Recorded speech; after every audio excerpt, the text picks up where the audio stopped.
Luxor Temple is a very important and major temple visited by tourists in Luxor city, together with the great Grand Karnak Temple. This season, the temple is totally packed with tourists coming from all over the world to visit the temple that was built by two pharaohs, King Ramses II and King Amun-Hotep III.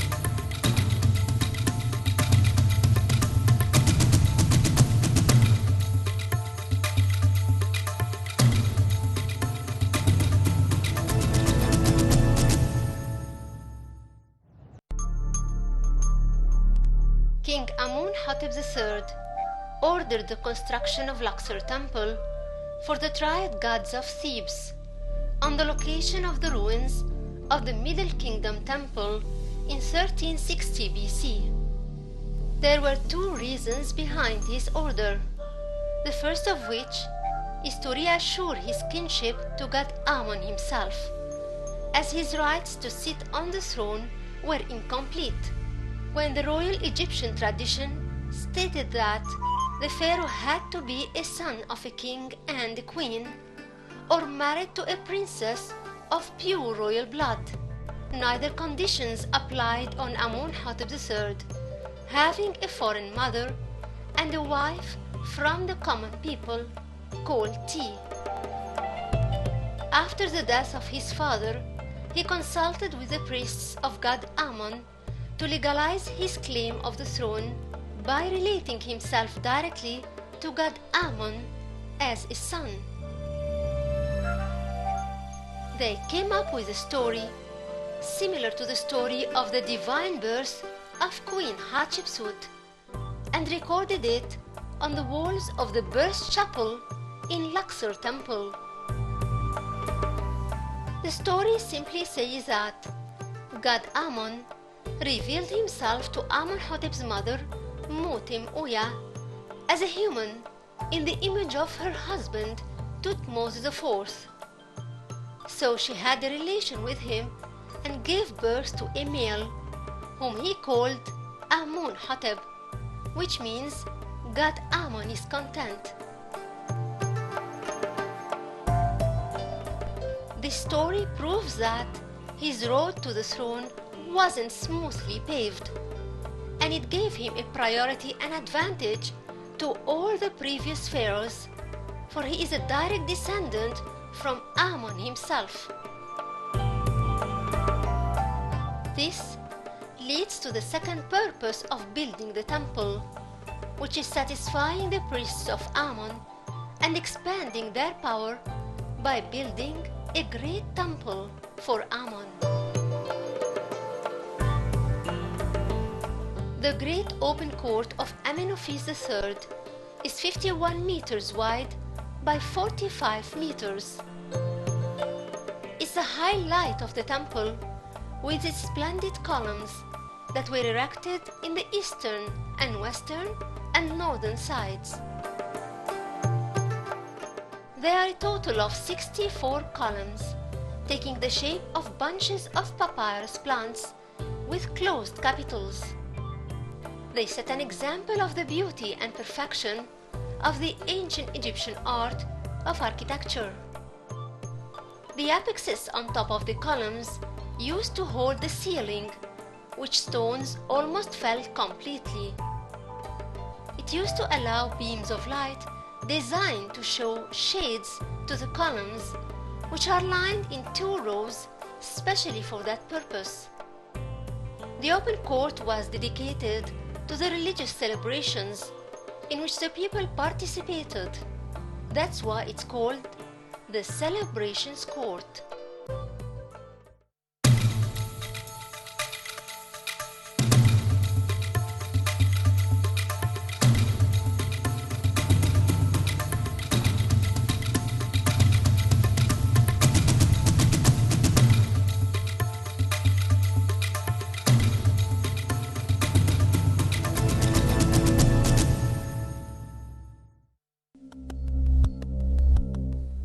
God Amun took the form of a human whose head is topped by a crown composed of two vertical reeds. He has also appeared with a human body and a ram's head, for the ram was a sacred animal of god Ammon.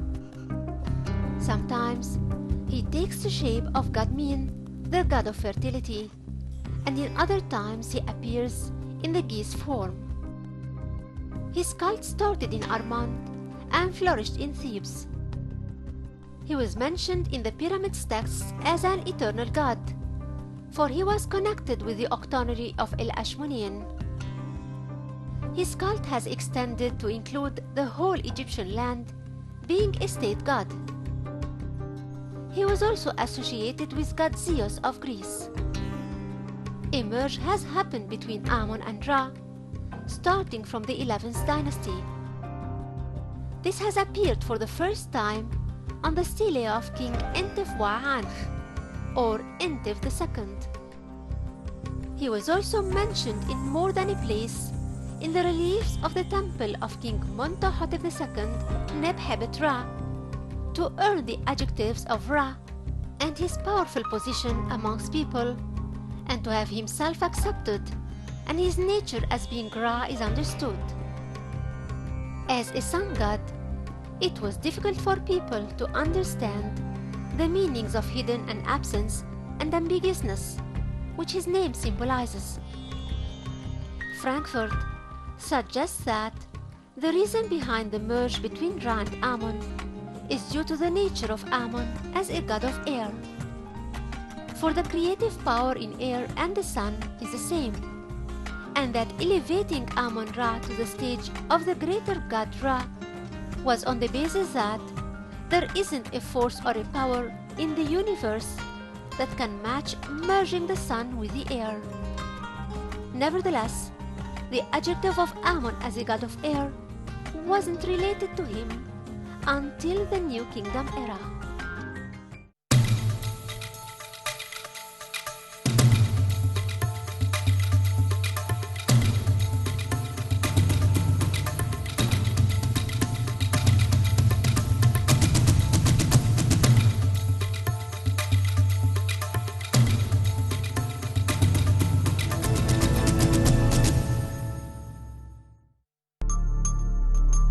Behind the open court, we find the colonnade, which is a building with walls, ceilings and columns and gates.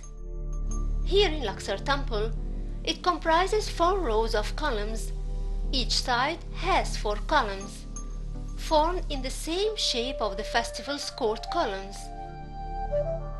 It could be considered a transfiguration hall for the god. That's where the statue of the god rises after it comes out of the sanctuary, which lies behind the hall.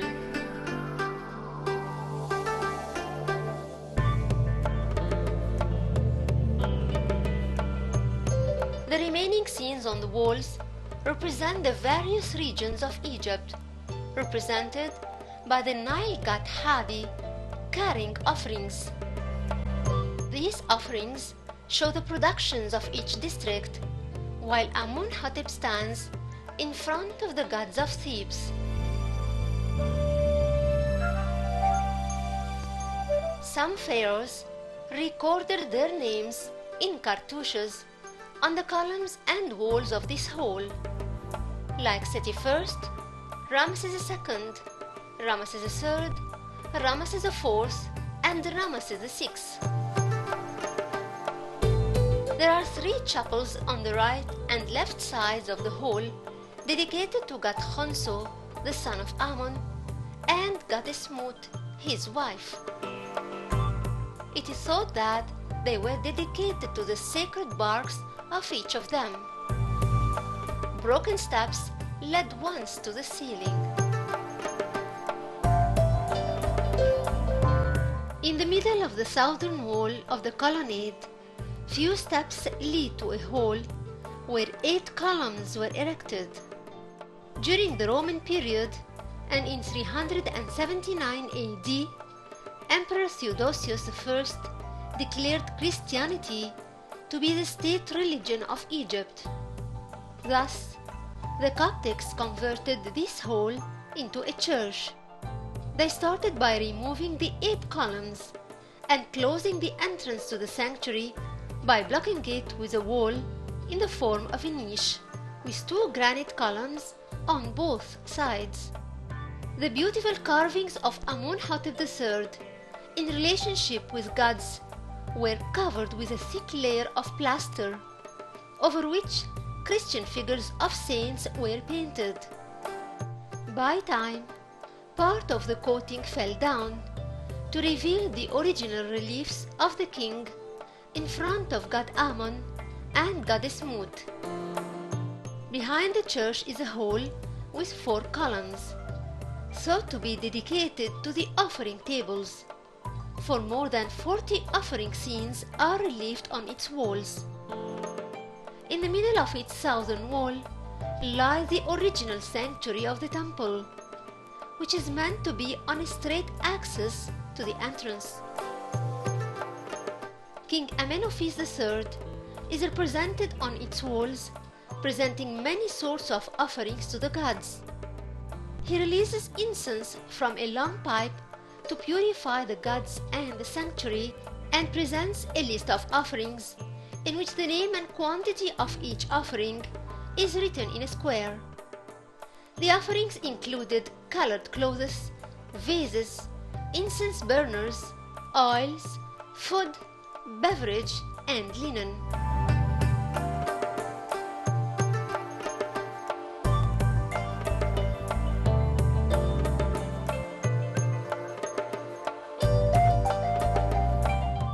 Four columns used to hold the ceiling of the sanctuary, but were removed in 332 BC by Alexander the Great, who wanted to construct a chapel for the sacred bark of Amun in his name, although the boat was already placed in the sanctuary of Amenophis. This chapel is known now by the Chapel of Alexander. On both its external and internal walls, he pictured himself in different relations with the triad of Thebes. By that, he became the first Greek king, imitating the pharaohs, dressing like them, and placing his name in a pharaonic cartouche. The act which was followed by all his successors and by the Roman emperors for 900 years. The poor art of the Greeks can hardly be compared to the fine ancient Egyptian art shown in the delicate reliefs of Amun-Hotep III's sanctuary.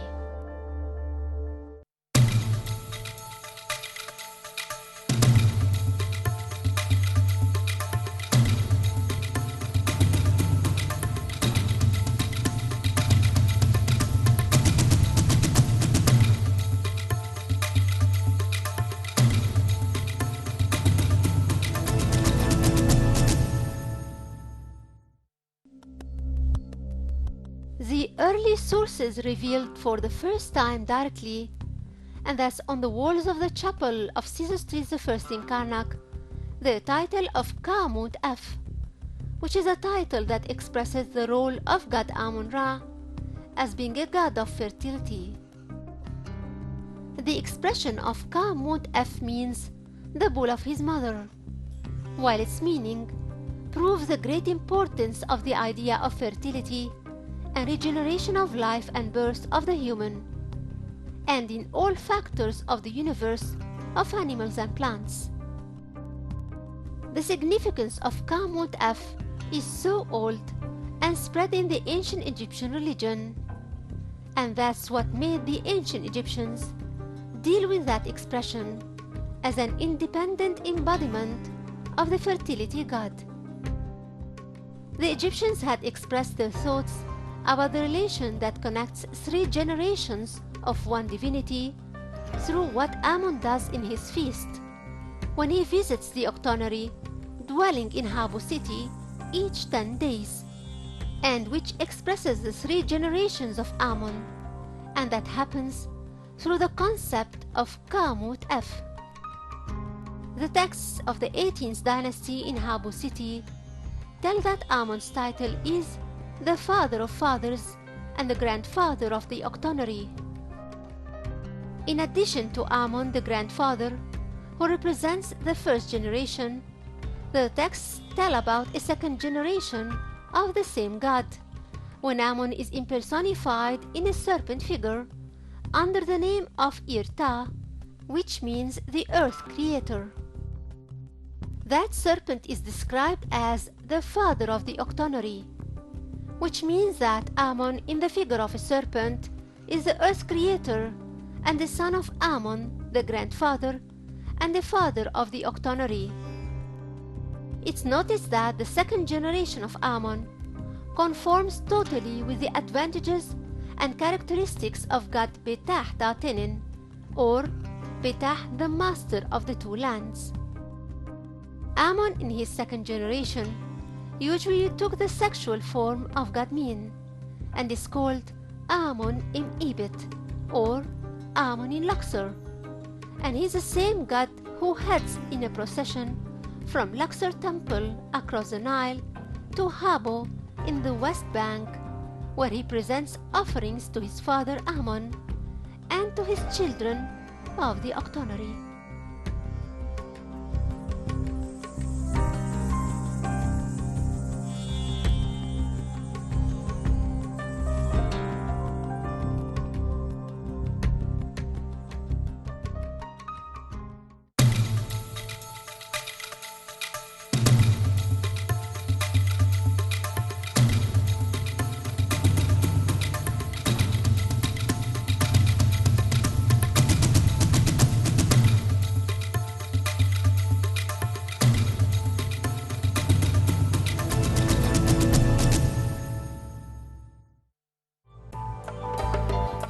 A room behind the sanctuary leads to the birth chapel of the king. After the marriage of his mother to god Ammon, she got pregnant and delivered him. 3 rows describe this sacred delivery with the help of goddesses, especially goddess Hekat, a female with a frog head, the goddess of delivery. Then, an important scene shows the final outcome of that sacred story, when god Khnum, the ram-headed god, sits on the potter's wheel and makes the baby of Amun-Hotep and his double, the Ka, out of mud and water.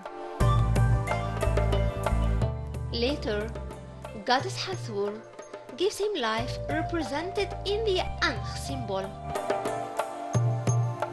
With that scene, Amenophis III successfully achieved his main purpose of building the temple and earned the right to sit on the throne of Egypt.